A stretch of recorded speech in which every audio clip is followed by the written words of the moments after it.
आज जो मैसेज दिया गया है व्लादिमीर पुतिन की तरफ से कि देश से बढ़कर कुछ भी नहीं है और वेस्टर्न कंट्रीज बेकसूर लोगों की जान ले रहे हैं, हम अपने देश की रक्षा कर रहे हैं और करते रहेंगे, ये मैसेज क्या बहुत आसानी से कन्वे हो गया है क्या रशियन नागरिकों के लिहाज से अगर मैं बात करूं तो?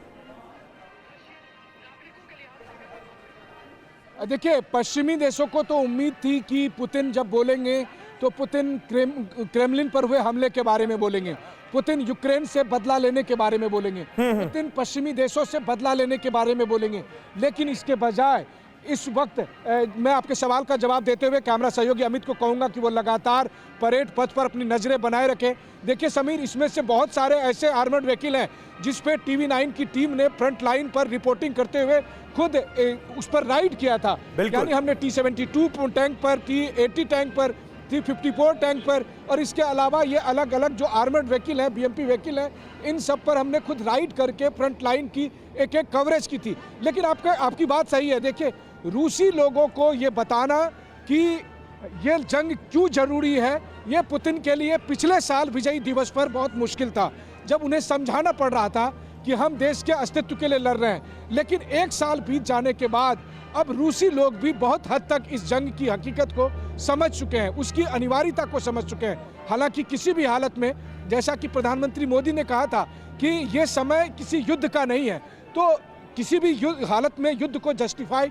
नहीं किया जा सकता है। लेकिन रूस की माने, क्रेमलिन की माने या रूस के लोगों की भी माने तो इनके मुताबिक रूस के अस्तित्व के लिए कोई विकल्प बचा नहीं था, इसलिए उन्हें लड़ना ही था और उन्होंने ये लड़ाई लड़ी। और इस लड़ाई में वो हमेशा से ये कहते रहे कि उनकी लड़ाई यूक्रेनियन के साथ नहीं है, उनकी लड़ाई उन ताकतों के साथ है जो यूक्रेन को मुखौटा बनाए हुए हैं। जो उन्होंने हमेशा कहा कि वो कीव रिजीम से लड़ रहे हैं। कीव रिजीम यानी जेलेंस्की और उनकी टीम के लोग जो पश्चिमी देशों के इशारे पर लड़ रहे हैं।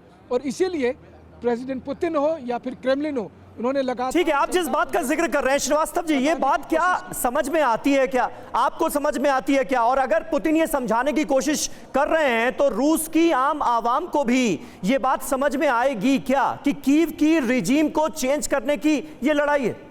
देखिए समीर, ये तो अब मानना पड़ेगा, इतने एक साल के बाद से ज़्यादा ये लड़ाई चल चुकी है कि ये लड़ाई सबको समझ में आ गया है, जितने भी रशियन ओरिजिन के लोग हैं, रशियंस हैं, ये लड़ाई रूस की और यूक्रेन की नहीं है।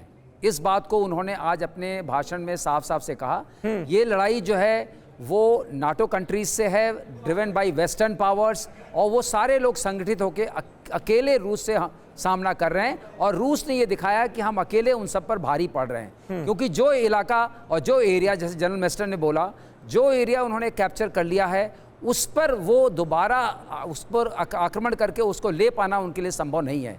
ये उन्होंने पहले फिक्स किया है। और उन्होंने डॉनबास को, लुहांस्क को आपने देखा था, पहले उन्होंने इंडिपेंडेंस डिक्लेयर करवा दी थी। तो इस तरीके से करने से जो पुतिन ने एक मैसेज दिया है ओवर अ पीरियड टाइम, जिसमें वेस्टर्न पावर्स ये समझ रही थी कि शायद पुतिन वीकन कर जाएंगे, लोगों के पास जो मैसेजिंग हो रही है वो ये होगी कि पुतिन एक ऐसी लड़ाई लड़ रहे हैं जो लड़नी नहीं चाहिए, वो नहीं हुआ, उसका उल्टा हो गया। पुतिन की रेटिंग्स अगर आप देखिए किसी ऐसे मीडिया से जो इंडिपेंडेंट है, रेटिंग बढ़ गई है, अप्रूवल रेटिंग बढ़ गई है, लोगों का ये समझ बढ़ गई है कि ये लड़ाई जो है शायद हमारे अस्तित्व की ही नहीं, अस्तित्व की है। क्योंकि नाटो अगर हमारे दरवाजे पर आके खड़ा हो जाएगा सारी फोर्सेस के साथ, तो रशिया को एग्जिस्टेंशियल क्राइसिस होगी। ठीक बात है प्रोफेसर राजन कुमार, लेकिन जब व्लादिमीर पुतिन की तरफ से यह कहा जाता है कि हम अंतरराष्ट्रीय आतंकवाद से लड़ रहे हैं, क्या इशारों में बिना नाम लिए क्रेमलिन अटैक का यहां पर जिक्र करते हुए व्लादिमीर पुतिन को आपने देखा क्या? क्योंकि क्रेमलिन अटैक जब हुआ तो रूस की तरफ से यही कहा गया कि इस हमले के पीछे यूक्रेन है, व्लादिमीर पुतिन की हत्या करवाना चाहता था यूक्रेन, और ये एक आतंकवादी हमला था।